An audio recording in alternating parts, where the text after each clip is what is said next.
You know that feeling, that deep, deep need to be seen, to be acknowledged? Well, what if I told you that the very way you learn to get that recognition is actually the thing that's been starving you your whole life? Let me tell you my story. Okay, picture this. I'm 12 years old. I'm literally running home, my report card clutched in my hand, just buzzing with excitement. I mean, I'd ranked first in my class. So I hand it to my mom, beaming, and those were the first words out of her mouth. Not, wow, well done, or we're so proud of you. Nope, just a laser-focused hit on the one single subject where I'd gotten an 88. And poof, just like that, all the air just left my body. It wasn't even the criticism itself. I was kind of used to that. It was the hope. The hope that got totally crushed in that 1 second. The hope that maybe, just this one time, I was finally good enough. So, fast forward 20 years, I'm sitting in my therapist's office telling this exact story, and I can still feel that sting. And she looks at me and asks this really simple question. What did you actually need in that moment? And the answer? Wow, it was so clear. I just wanted to hear, well done. That's it. I just wanted to feel valued for being me, not for what I'd done. So that's when my therapist introduced me to this game-changing idea from a psychologist named Eric Berne. He called them strokes. And yeah, you can think of it like psychological oxygen. It's any act that says, I see you, a smile, a compliment, even just a pat on the back. It's the fundamental stuff we need to survive. And I mean that literally. Without it, we actually fail to thrive.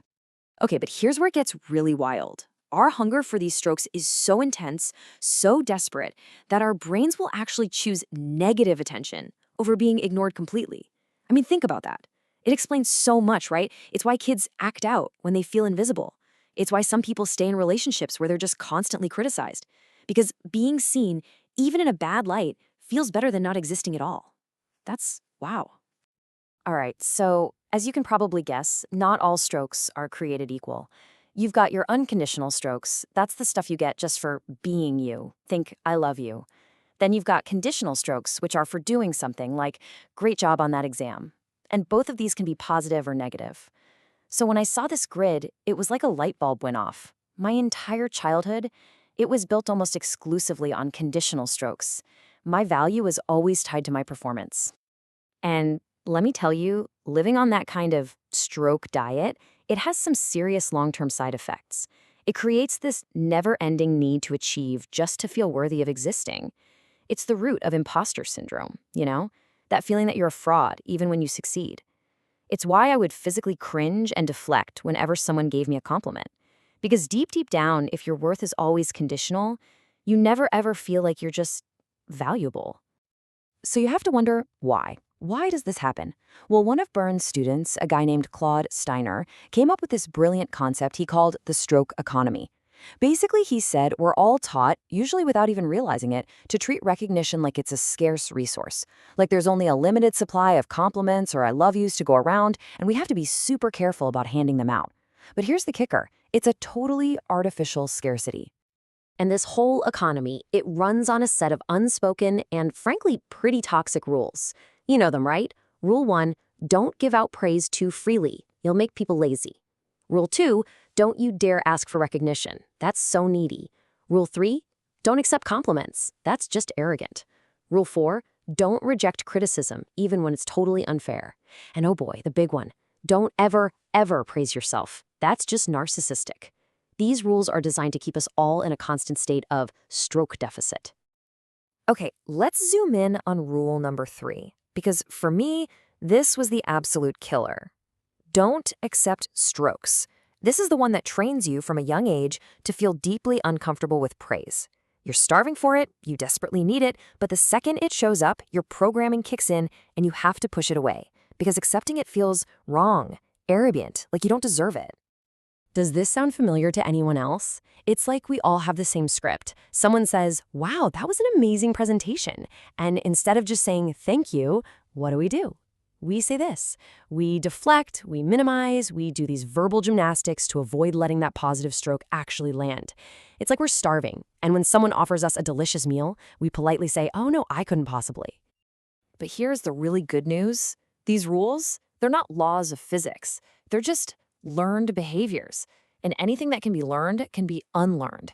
For me, just realizing I was living inside this totally made-up economy was the first huge step. The next step was to start breaking the rules. Deliberately, consciously. So, I started with that first rule.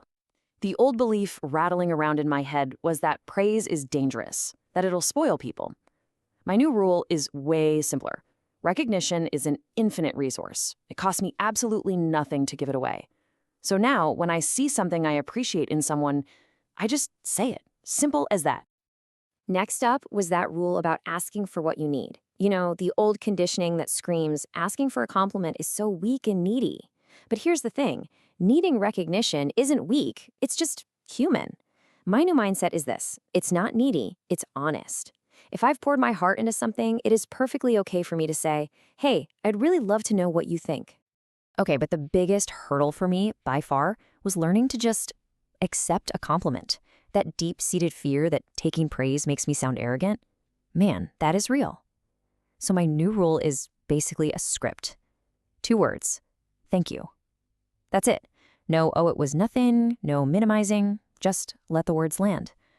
I'm not gonna lie, it felt incredibly awkward at first, but it really does get easier. And that brings us to the final, and maybe the most revolutionary rule to break, the one about ourselves. We're taught from day one that self-praise is narcissistic. But the truth? It's survival. You just cannot be dependent on the outside world for every single drop of validation. You have to learn to be your own source. Seriously, learning to look in the mirror and say, you know what? I did a good job today. That changed everything for me. So if any of this is hitting home for you, I've got a few practical things you can literally start doing today. First, try a strokes inventory for a week. Just jot down the strokes you give and get and see what patterns pop up. Or start a positivity collection to train your brain to actually notice the good stuff. But my personal favorite? Pick the one rule you are most guilty of following and just deliberately break it for a whole week. Just see what happens. Look, breaking these old rules, these rules you probably got from your family, from our culture, it isn't easy. It's going to feel uncomfortable, maybe even wrong at first. But I promise you, on the other side of that discomfort is a life where you don't have to constantly perform to feel worthy. A life where you can finally feed your own hunger for recognition. So I'll leave you with this. Looking back at those 5 rules, which one has been holding you captive? And what do you think would happen if you decided to break it, starting today?